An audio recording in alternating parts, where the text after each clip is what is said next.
All right, another video book review. This one is for The Last Kingdom, book one in the Last Kingdom series by Bernard Cornwell. It's the one that has many books. They're all kind of short about the Vikings, kind of in Britain. Anyways, you know what series I'm talking about. It's The Last Kingdom.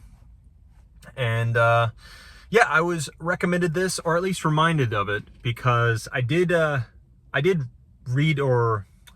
watch the whole series on Netflix, plus that movie at the end, which kind of sucked. But anyways, I watched all of it, the good and the bad, and then I was reminded of it by Mike's Book Reviews when he and a whole bunch of other guys on BookTube, they all read it for their quarterly book club. And they said, yeah, it was great. It was great. Read it. It's short. And I was like, short. Okay, let me throw that in there. Let's get it done. And it's a series, so maybe I'll like it. And Bernard Cornwell, I love Bernard Cornwell. So it's an easy go for me. And he didn't disappoint. This is a really fun time. This is, a young boy growing up, just as I expected it, right? A young boy growing up in a foreign Viking kind of culture. He's thrown into it, so we are too. Interesting stuff happening there. And I really liked in the last trilogy that I read by him, which was the Winter King, right? So I really loved how that fantastical, religious aspect of it was the fantasy of the book. It made everything just strange and weird and interesting, and it was handled so well. And I loved being thrown into a foreign world. It felt like I was thrown into a foreign world then. I mentioned it there, and it wasn't as much here, but it was there as well, and it was really cool. But what I look forward to in this series, and what I loved about the book, the series itself, it touched on it, but it obviously was a lot more action focused. And what I want with this series is to get that, traditional Christian viewpoints kind of clashing in a huge way, clashing a lot with the world of the Norsemen coming down, and having that, the man in the middle, Uhtred, kind of flowing through that. In that the worlds colliding is super interesting as well, that I really like. And it happened, it really happened. And that's a really interesting part of history for me, and Alfred the Great and all of that. It's so interesting. So to have these characters come to life is just incredibly rewarding. So that's another huge reason why I would love to read that, and why I will probably continue with this, especially when they're on Kindle Unlimited, so they're free for me. Free in a way, right? But yeah, this book, everything I expected it. The beats that were hit, the book to screen kind of depiction really worked. So I liked that. I can't wait to start. What typically happens in these series for anything, as you all know, probably, is that as you go deeper into a series, as the book kind of expands and things happen, what's put on screen has to keep it tight, keep it as tight as the first book to screen iteration. So things are lost. Things are inevitably lost. Happened with Harry Potter, with Lord of the Rings, with everything, right? Everything in existence has had that, it seems.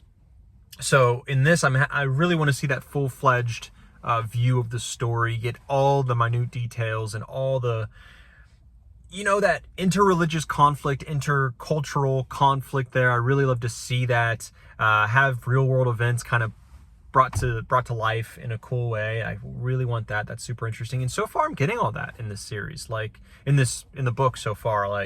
It is doing everything well. The battles are there. There aren't many of them, but they're there and they're very interesting. But I guess that culture shock that continually happens in this book, and which will probably continually happen, and based off of what I saw in the series, really works. And so if you want fast-paced, if you want fish out of water in a lot of ways, if you want an exploration of the ancient world, of almost really dark ages Britain, then this is great. This is fantastic for that. And Bernard Cornwell is a top-tier author.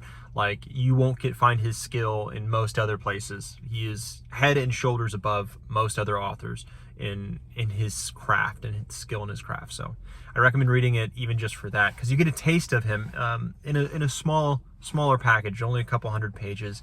If you try to tackle the Winter King, if I understand correctly, if I remember correctly, those are a bit longer, and so maybe they're better.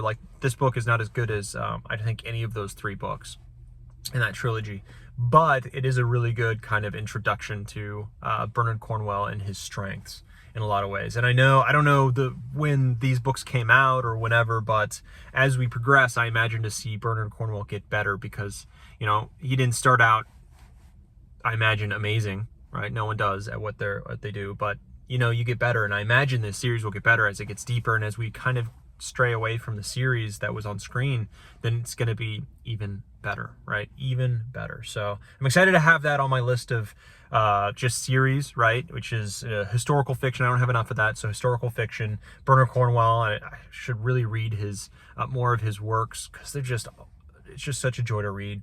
Anyways, I give it honestly like an 8 out of 10. Really good read, better than the rest, or better than most, but it didn't wow me. Like maybe if I hadn't actually seen the series, then it would have hit me harder, but a lot of what was there was kind of rehashed and nothing new under the sun in a lot of ways. So it was still great though.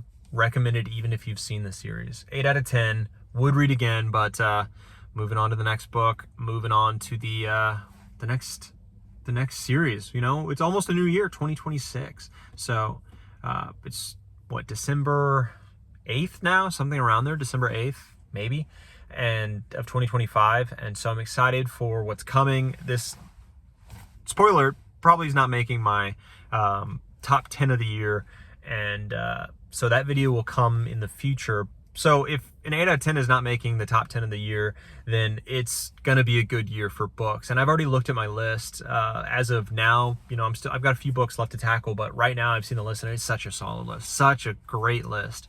And so this will be an exciting end of the year as I look back. And then I also have the worst reads of the year, maybe 5, maybe 3, whatever I deem is like, okay, I need to talk about it. Last year was 5 books that were just such a disappointment. This one might have the same amount, might have less. I'm still working on that, but we're getting to the end.